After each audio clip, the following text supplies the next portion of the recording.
નમસ્કાર, કોમોડિટી બજારમાં આપનું સ્વાગત છે અને કોમોડિટી બજારની ગતિવિધિની ચર્ચા કરવા હાજર છું હું જર્નાલ કંટી। તો સૌપ્રથમ નજર કરી લઈએ કોમોડિટીઝને લગતી હેડલાઇન્સ પર। શરૂઆત રૂપિયા સાથે કરીશું। રૂપિયામાં દિવસના અંતે પણ નરમાશ સાથેનો કારોબાર યથાવત રહ્યો અને દિવસના અંતે રૂપિયો 18 પૈસા જેટલો નબળો થઈને 84.43 પ્રતિ ડોલરના સ્તર ઉપર બંધ થયો છે। શરૂઆતી કારોબારમાં પણ રૂપિયો 3 પૈસા જેટલો નબળો ખુલ્યો હતો। 84.25 પ્રતિ ડોલરની સામે 84.28 ઉપર ખુલ્યો હતો અને આપણે જે રીતે વાત કરી 84.43 પર રૂપિયાનું ક્લોઝિંગ જોઈ શકીએ છીએ। ડોલર ઇન્ડેક્સ 100 ની નીચે પરંતુ 99.63ની આસપાસ યથાવત રહેતો દેખાઈ રહ્યો છે। વધુ ચર્ચા કરીશું। એક્સિસ સિક્યોરિટીઝના દિવ્ય ગગલાણી આપણી સાથે જોડાઈ ગયા છે। દિવ્ય, સ્વાગત છે આપનું સીએનબીસી બજાર પર। અને હવે આપ કરન્સીની ચાલને કઈ રીતે જોઈ રહ્યા છો? કારણ કે આપણે જે રીતે જોયું કે રૂપિયામાં એક સારું એપ્રિશિએશન આવતું દેખાયું અને ત્યારબાદ આજે દબાણ સાથે રૂપિયો ખુલ્યો અને વધારે દબાણ સાથે રૂપિયો બંધ થયો છે। તો કયા રીઝન્સ તમે જોઈ રહ્યા છો? અને હવે ફેડની મીટિંગ પણ શરૂ થઈ ચૂકી છે, તો એના આઉટકમની કેવી ઇમ્પેક્ટ રહેશે ડોલર ઇન્ડેક્સ પર, યુએસડી આઈએનઆર પર, એટલે કે કરન્સીઝ પર? Good evening. હવે યુએસડી આઈએનઆરની વાત કરીએ તો લાસ્ટ વીકેન્ડ મેં કીધું હતું કે 85 નો એક સ્ટ્રોંગ સપોર્ટ ઝોન છે। અગર પ્રાઇસ એની નીચે જશે તો આપણને હજી પણ લોઅર લેવલ જોવા મળી શકે છે। તો પ્રાઇસ ઓલમોસ્ટ 84 ની આસપાસ આવીને એક આપણને રિબાઉન્ડ જોવા મળ્યું હતું, કે જેને તમે કીધું કે ફેડની મીટિંગ છે તો ડોલર ઇન્ડેક્સ એમાં પણ થોડી આપણને રિકવરી જોવા મળી છે। પર એઝ પર ધ સીએમઈ વોચ ટૂલનું છે તો ઓલમોસ્ટ 98% પ્રોબેબિલિટી છે કે રેટ કટ જે છે નહીં આવશે, અનચેન્જ જ રહેશે। પણ આપણને અગર કોઈ સરપ્રાઇઝ જોવા મળે છે તો આપણને ડોલર ઇન્ડેક્સમાં એક રિકવરી જોવા મળી શકે છે અને યુએસડી આઈએનઆર છે એ થોડુંક અપ્રિશિએટ થઈ શકે છે 85 ની આસપાસ સુધી। પણ અગર એવું કંઈ ન થયું તો એક્સપેક્ટેશન એવું જ રહેશે કે 84 થી લઈને 85 ની આ જે રેન્જ જે છે આ રેન્જમાં ટ્રેડ કરશે આ વીક માટે। રેન્જની અંદર ટ્રેડ થતું આપણને આ સપ્તાહની અંદર દેખાઈ શકે છે। યુએસડી આઈએનઆરની આપણે અહીંયા આગળથી વાત કરી છે। હવે સોનાની પણ વાત કરી લઈએ તો ટ્રેડ વોરની અનિશ્ચિતતાને કારણે સોનાની ચમક આજે વધતી જોવા મળી। સેફ હેવન ખરીદી વધવાથી પણ સોનાની કિંમતોને આજે સપોર્ટ મળતો જોવા મળ્યો છે। સ્થાનિક બજારમાં સોનામાં 2% તેજી સાથે કિંમતો ફરી 96,600ની આસપાસના સ્તરની આસપાસ જોવા મળી રહી છે। કોમેક્સ ઉપર પણ આપણે જોઈએ તો તેજી સાથેનો કારોબાર 1.5% તેજી બનતી દેખાય અને 3400ની નજીકના સ્તર આપણે કોમેક્સ ઉપર પણ જોઈ શકીએ છીએ। તેવે સોનાને કઈ રીતે જોઈ રહ્યા છો? અહીંયા પણ જે રીતે ટ્રેડ વોરને લઈને નવી અપડેટ આવતી જાય છે કે પહેલા એક હતું કે ટ્રમ્પ તરફથી નિવેદનો આવી રહ્યા હતા કે ચાઇના સાથે વાતચીત થશે અને ટ્રેડને લઈને કોઈ સમાધાન નીકળતું દેખાઈ શકે। હવે એ રીતના નિવેદન આવી રહ્યા છે કે એ રીતની વાતચીતની અત્યારે કોઈ શક્યતા નથી। આની કેવી ઇમ્પેક્ટ અને ફેડની મીટિંગ, જ્યાં આપણે જે રીતે જણાવ્યું કે રેટ કટની તો અહીંયાથી કોઈ આસાન નથી દેખાઈ રહી, પણ અહીંયા પણ ટ્રમ્પ અને જેરોમી પોવેલ વચ્ચે ઘણા મતભેદો છે, તો કઈ રીતે ઇમ્પેક્ટ આવી શકે? સોનાની અગર વાત કરું તો યસ્ટરડે સેશનમાં આપણને કાફી એક સારી રેલી જોવા મળી હતી કોમેક્સની અંદર। ઓલમોસ્ટ 3% પ્રાઇઝિસ છે ઉપર હતા। હમણાં જે રેલી જે આવી છે it is more of the because of the uncertainty, જેને તમે કીધું કે ટ્રમ્પને જે ફેડના જે ચેરમેન છે એની વિશે થોડોક તણાવ છે, તો એક અનસર્ટનિટી છે માર્કેટમાં કે ફેડ શું ડિસિઝન લઈ શકે છે। એક પ્રોબેબિલિટી એક બની છે કે મે બી કંઈક સરપ્રાઇઝ મૂવ આપણને આવી જાય રેટ કટમાં તો પ્રાઇસમાં આપણને સારી રેલી જોવા મળી શકે છે સોનાની અંદર। અને સાથે જે એક તરફથી જે જીઓપોલિટિકલ ટેન્શન જે ચાલી રહ્યું છે ઇઝરાયલ ને હાઉથી રેબલ્સની વચ્ચે, તો એનું પણ આપણને એક સપોર્ટ જોવા મળે છે સોનાની અંદર। ને ટેકનિકલી પણ અગર જોઈએ તો પ્રાઇઝિસ જે પાછા 3,300ની નીચે જે હતા એક રેઝિસ્ટન્સ ઝોન હતું, પ્રાઇસ એની ઉપર આવી ગયા છે, તો ટેકનિકલી પણ પ્રાઇઝિસ એક સ્ટ્રોંગ સપોર્ટ છે અને એક પોઝિટિવ ટ્રેન્ડમાં ટ્રેડ કરી રહ્યું છે। તો કોઈ પણ અગર કરેક્શન આવે સોનામાં તો એઝ ઓફ નાવ તો આ વીક માટે મને બાય ઓન ડિપ્સનો વ્યૂ લાગે છે। ઇન્ટ્રાડેમાં 96,300 નો લેવલ અગર આવે છે તો ત્યાં બાય કરવાનું, સ્ટોપ લોસ છે 96,100 નું રાખવાનું, ટાર્ગેટ ઉપરમાં 96,600 નું મેન્ટેન કરવાનું। ઓકે, તો સોનામાં અહીંયા આગળથી ખરીદી કરીને ચાલી શકો છો. 96,300ની આસપાસના લેવલથી તમે ખરીદી કરીને ચાલો. 96,100નો સ્ટોપ લોસ રાખવાનો રહેશે. 96,600 સુધીના ટાર્ગેટ માટે તમે ખરીદી કરીને ચાલો. તો સોનામાં એક સારી રિકવરી દેખાઈ રહી છે. હજી ખરીદી કરીને ચાલવાની સલાહ. વાત ચાંદીની કરી લઈએ તો ચાંદીમાં આજે અત્યારના સમયે આપણને સૌથી વધારે મજબૂતી દેખાઈ રહી છે. આ કોમોડિટીઝ પૈકી જો આપણે વાત કરીએ તો ચાંદીનો કારોબાર MCX ઉપર અત્યારે 96,508 ઉપર 2% કરતાં વધારેની મજબૂતી. ચાંદીની અંદર આપણે 2.25%ની મજબૂતી જોઈ શકીએ છીએ. કોમેક્સ ઉપર નજર કરી લઈએ તો ત્યાં પણ 0.5%ની મજબૂતી, $33ની નજીકનો કારોબાર આપણે જોઈ શકીએ છીએ. દેવે, ચાંદીમાં આપની કઈ રીતની સલાહ રહેશે? ચાંદીમાં પણ શું ખરીદારી કરીને ચાલી શકાય છે? હા, ચાંદીમાં પણ જે સોનાના પગલે ચાંદીમાં પણ આપણને એક બાઇંગ મોમેન્ટમ જોવા મળ્યું છે. ચાંદી એઝ કમ્પેર ટુ ગોલ્ડ થોડુંક અંડર વેલ્યુડ છે એઝ ઓફ નાઉ, કે ગોલ્ડ સિલ્વરનો રેશિયો પણ ઓલમોસ્ટ 103ની આસપાસ પહોંચી ગયો છે. તો ચાંદીમાં પણ એક સારું ઓપોર્ચ્યુનિટી છે બાય કરવાની. 95,000નો સ્ટ્રોંગ સપોર્ટ ઝોન છે શોર્ટ ટર્મ માટે. આ વીક માટે પ્રાઇસ જ્યાં સુધી એની ઉપર ટ્રેડ કરે છે તો બાય ટિપ્સનો વ્યૂ રાખવાનો. ઇન્ટ્રા ડે માટે ચાંદી 96,000ની અરાઉન્ડ આવે છે તો ત્યાં બાય કરીને ચાલવાનું. સ્ટોપ લોસ છે 95,500નું મેન્ટેન કરવાનું. ટાર્ગેટ ઉપરમાં 96,600નું રાખવાનું. ઓકે, તો ચાંદીમાં પણ ખરીદારી કરવાની સલાહ બનતી દેખાઈ રહી છે. ચાંદીમાં 96,000ની આસપાસથી ખરીદારી કરીને ચાલો.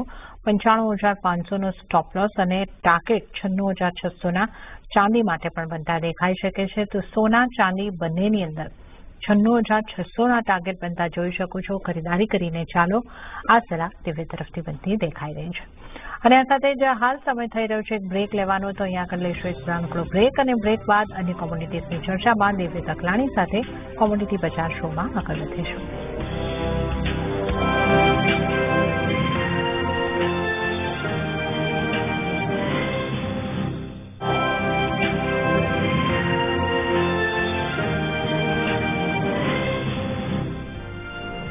બ્રેક બાદ કોમોડિટી બજારમાં આપનું ફરી એક વખત સ્વાગત છે. અને આજે કોમોડિટીઝ અંગે ચર્ચા કરવા આપણી સાથે દેવ્ય પગલાણી જોડાયેલા છે.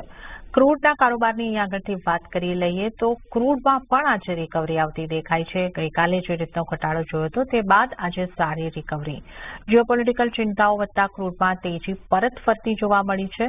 અને બ્રેન્ટની કિંમતોની જો વાત કરીએ તો આજે ફરીથી $62ની આસપાસ 61.53 ઉપર ફરી પહોંચતી જોઈ શકે છે. અને 2%ની મજબૂતી બ્રેન્ટમાં. નાઇમેક્સની વાત કરીએ તો 2.25%ની મજબૂતી. અને જો MCX પર આપણે ક્રૂડની વાત કરીએ તો ત્યાં પણ 2.25%ની મજબૂતી. 4,942 ઉપર ક્રૂડને પહોંચતું આપણે જોઈ શકીએ છીએ. હવે ક્રૂડમાં ઘણી જ વોલેટિલિટી આપણને રહેતી દેખાઈ રહી છે. જે રીતની ન્યૂઝ અપડેટ આવતી જાય છે એ પ્રમાણે મુવમેન્ટ આવતી દેખાય છે. કારણ કે જે રીતે આપણે જોયું કે પ્રોડક્શન વધારવાની ઓપેકની વાત આવી, બહુ જ મોટો ઘટાડો અહીંયા આગળથી દેખાયો. હવે વેસ્ટ એશિયાના તણાવ ફરી વધતા દેખાઈ રહ્યા છે. કદાચ એ સમાચારોને પગલે આજે એક રિકવરી આવી છે. પણ તમે કઈ રીતે જોઈ રહ્યા છો ક્રૂડને, અને ક્રૂડમાં આગળ કઈ રીતની રણનીતિ રાખવી જોઈએ? ક્રૂડની વાત કરું તો ઓવરઓલ એનું જે સેન્ટિમેન્ટ છે નેગેટિવ જ છે. પ્રાઇસમાં પણ એક સારું કરેક્શન જોવા મળ્યું છે હાયર લેવલથી. 5,500ની આસપાસ ત્યાંથી આપણને એક વન સાઇડ કરેક્શન જોવા મળ્યું છે. તો હમણાં જે પણ નેગેટિવ ન્યૂઝ જે છે પ્રાઇસીસ માટે, જેમ કે પ્રોડક્શન ઇન્ક્રીઝનો જે ન્યૂઝ હતો OPEC પ્લસના જૂન મહિનાથી ઓલરેડી હવે પ્રાઇઝિંગ છે. તો આપણને એના એક વન ઓફ ધ રીઝન છે કે આપણે શોર્ટ કરીને જોવા મળ્યું હતું યસ્ટરડેના ઇવનિંગ સેશન પછી, ને આજે મોર્નિંગમાં પણ આપણને એક રિકવરી જોવા મળી છે પ્રાઇસીસની અંદર. તો એક બાર્ગેન બાઇંગ પણ લોકોને એક ઓપોર્ચ્યુનિટી મળે લોઅર લેવલ પર. અને સાથે સાથે જે રીતના જીઓપોલિટિકલ ટેન્શન જે ચાલી રહ્યું છે ઇઝરાયલ ને હાઉથી રેબલ્સની વચ્ચે, તો એ પણ એક સપોર્ટ આપે છે પ્રાઇસ માટે. તો મને એમ લાગે કે જ્યાં સુધી જે હવે ઇમિડિયેટ લો જે કાલનો બન્યો છે અગર એ બ્રેક નહીં કરશે તો આપણને બાઇંગમાં હવે રહી શકે છે ક્રૂડ ઓઇલમાં. ઇન્ટ્રાડે માટે અગર લેવલ્સની વાત કરું તો 4,900નો લેવલ સારો છે. અગર પ્રાઇસીસ ત્યાં આવે તો ત્યાં બાય કરીને ચાલવાનું. સ્ટોપ લોસ છે 4,850નું રાખવાનું અને ટાર્ગેટ ઉપરમાં 4,960નું મેન્ટેન કરવાનું. ઓકે, તો ક્રૂડમાં અહીં આગળથી 4900ની આસપાસથી તમે બાય કરીને ચાલી શકો છો. ક્રૂડને માટે સ્ટોપ લોસ છે તમારે ધ્યાને રાખવાનો છે 4,850નો. અને દેવે ટાર્ગેટ ફરી એક વખત આપ જણાવી શકશો? 4,960. 4960ના ટાર્ગેટ માટે અહીંયા આગળથી ક્રૂડની અંદર ખરીદારી કરીને ચાલો તો ક્રૂડમાં પણ ખરીદી કરીને ચાલવાની સલાહ બનતી દેખાઈ રહી છે. તો મોટાભાગની નોન એગ્રી કોમોડિટીઝમાં આજે આપણે ખરીદારી તરફનો માહોલ જોઈ રહ્યા છે. ક્રૂડ બાદ જો નેચરલ ગેસના ઉપર નજર કરી લઈએ, નેચરલ ગેસમાં પણ આપણને તેજી સાથેનો કારોબાર થતો જોવા મળ્યો છે. સ્થાનિક બજારમાં લગભગ કિંમતો 2% જેવી ઉછળતી દેખાઈ અને અત્યારે ત્યાંથી 305ના લેવલ આપણને જોવા મળ્યા હતા. 300ના લેવલ પર અત્યારે આપણને કારોબાર થતો દેખાઈ રહ્યો છે. 5%ની મજબૂતી હજી આપણને નેચરલ ગેસની અંદર બનતી દેખાઈ રહી છે. હવે નેચરલ ગેસને તમે કઈ રીતે જોઈ રહ્યા છો અને નેચરલ ગેસમાં આગળ આપની સલાહ કઈ રીતની રહેશે? નેચરલ ગેસની વાત કરું તો જે 2 ડેઝનું જે વિનિંગ સ્ટ્રીક હતો એ આપણને યસ્ટરડે સેશનમાં આપણને ખતમ થવા જોવા મળ્યો છે. એક પ્રોફિટ બુકિંગ આપણને જોવા મળ્યું છે, કેમ કે જે વેધર ફોરકાસ્ટ જે પેલા હતું એ ખૂબ ચેન્જ થઈ ગયું છે અને જે ડિમાન્ડ એક્સપેક્ટેશન છે એ પણ થોડી ઘટી ગઈ છે. તો એ એક વન ઓફ ધ રીઝન છે કે કરેક્શન આપણને જોવા મળ્યું છે. પણ ટેકનિકલી અગર વાત કરું તો જ્યાં સુધી પ્રાઇઝીસ 290ની ઉપર ટ્રેડ કરે છે ત્યાં સુધી વ્યૂ મારો પોઝિટિવ રહેશે. ઇન્ટ્રાડે માટે અગર પ્રાઇસ 295ની આસપાસ આવે છે તો ત્યાં બાય કરવાનું, સ્ટોપ લોસ 290નું રાખવાનું અને ટાર્ગેટ ઉપરમાં 302નું મેન્ટેન કરવાનું. ઓકે, તો અહીંયા આગળથી 302ના ટાર્ગેટ માટે નેચરલ ગેસની અંદર પણ ખરીદી કરીને ચાલવાની સલાહ બનતી દેખાઈ રહી છે. હવે આપણે બેઝ મેટલ્સની વાત કરી લઈએ તો બેઝ મેટલ્સમાં પણ મિશ્ર કારોબાર રહેતો દેખાયો છે. સ્થાનિક બજારમાં કોપર અને ઝિંકની અંદર મામૂલી તેજી જોવા મળી છે. તો એલ્યુમિનિયમ થોડું લાલ નિશાનની અંદર આવતું આપણને જોવા મળ્યું છે. લેડમાં પણ લાલ નિશાનમાં કારોબાર પણ લેડ થોડું સુસ્ત આપણે કહી શકીએ રહેતું હોય છે. તો કઈ રીતે આપ જોઈ રહ્યા છો કોપર, એલ્યુમિનિયમ, ઝિંક કઈ મેટલમાં કઈ રીતે કારોબાર કરવો જોઈએ દેવ્ય? બેઝ મેટલ પેકની વાત કરું તો યસ્ટરડે સેશનમાં આપણને વધારે વોલેટિલિટી જોવા નથી મળી, એમ કે LME માર્કેટ બંધ હતી. એક ખૂબ રેન્જ બાઉન્ડ જ ટ્રેડિંગ ચાલતું હતું એની અંદર. પર કોપરની અગર ઓવરઓલ વાત કરું તો જે ડોલર ઇન્ડેક્સ 100ની નીચે જે ટ્રેડ કરે છે એ એક પોઝિટિવ સાઇન છે પ્રાઇસીસ માટે. ને સાથે સાથે એક્સપેક્ટેશન છે કે ચાઇના જે છે સ્ટિમ્યુલસ ડિક્લેર કરશે. તો કોપર અગર લોઅર લેવલ પર આવે છે તો બાય એન્ડ ડિપ્સનો એમાં વ્યૂ રાખવો જોઈએ. અગર 840ની આસપાસ આવશે તો ત્યાં બાય કરીને ચાલવાનું, સ્ટોપ લોસ છે 835નું રાખવાનું અને ટાર્ગેટ ઉપરમાં 846નું મેન્ટેન કરવાનું. ને અગર હું ઝિંકની પણ વાત કરું તો ઝિંકમાં પણ આપણને હાયર લેવલથી એક સારું કરેક્શન જોવા મળ્યું છે. 243, 244નો સ્ટ્રોંગ સપોર્ટ ઝોન છે પ્રાઇઝીસમાં ટેકનિકલી. જ્યાં સુધી પ્રાઇઝીસ આ લેવલની ઉપર ટ્રેડ કરે છે તો બાય એન્ડ ડિપ્સનો વ્યૂ રાખી શકે છે. ઇન્ટરડે માટે 245ના લેવલ અગર આવે છે તો ત્યાં બાય કરવાનું, સ્ટોપ લોસ 243.50નું રાખવાનું અને ટાર્ગેટ ઉપરમાં 247નું મેન્ટેન કરવાનું.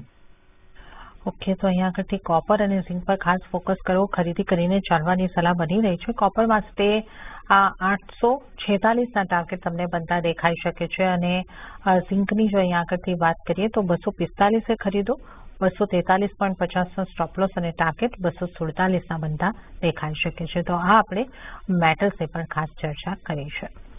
તો આ સાથે જ હાલ દેવેશ આપનો ખૂબ ખૂબ આભાર. આપ અમારી સાથે જોડાયા અને આ તમામ નોન એગ્રી કોમોડિટીઝ અંગે ચર્ચા કરી.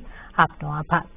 અને આ સાથે જ ફરી એક વખત સમય થઈ રહ્યો છે બ્રેક લેવાનો. લઈશું બ્રેક અને બ્રેક બાદ એગ્રી કોમોડિટીઝ અને માવઠાની વિગતો સાથે આપણે આગળ વધીશું.